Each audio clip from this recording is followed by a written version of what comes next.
Hi, my name is Monica Eli, and this is my informative speech. Here is my audience.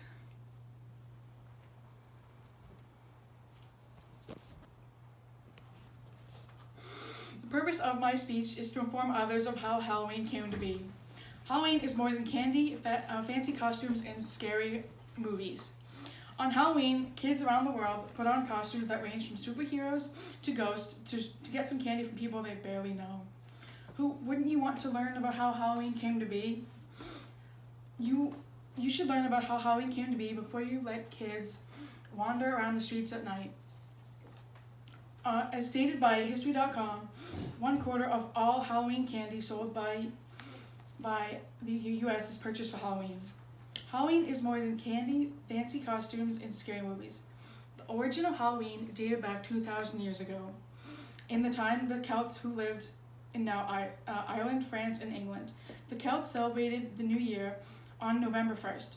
They celebrated on this day because it was a symbol of the summer ending, fall beginning, and the beginning of the cold period known as winter. Winter is often associated with human death.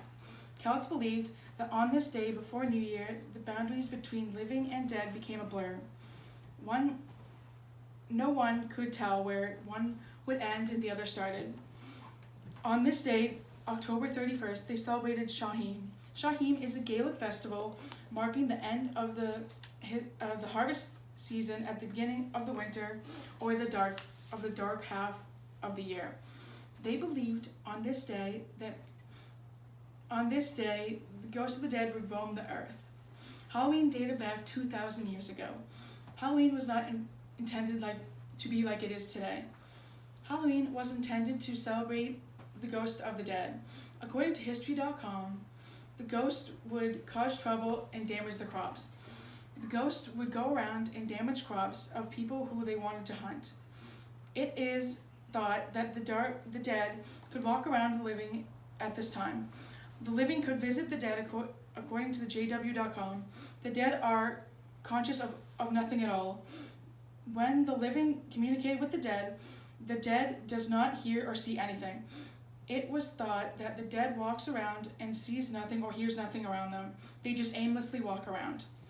By 43 AD, the Roman Empire had conquered much of the Gaelic territory. The Roman Empire had ruled over the Celtic people for over more than 400 years. The Celtic traditions and the Roman traditions mashed together to make another day celebrating the dead. Now let's talk about how Halloween came to what it is today. It is different than what it was intended to start like 2,000 years ago. Today, Halloween is a time where little kids dress up like ninjas or superheroes and knock on doors and ask for candy. According to Elite Daily, Americans actually spent $6 billion each year on candy alone.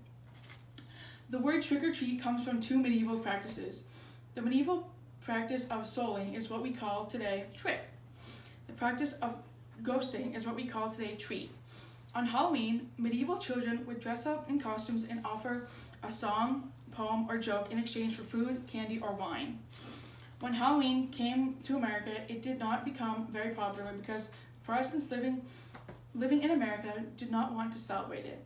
They wanted to work all day and do nothing else. However, when the Irish started immigrating into the Americas in the 19th century to escape the potato famine, they brought over many traditions that we still practice today. They reinforced the practice of trick-or-treating as well as many other practices that go along with Halloween. In the 1950s, Halloween started to become what we know as it is today. In conclusion, Halloween is more than candy, fancy costumes, and scary movies. Here is my audience again.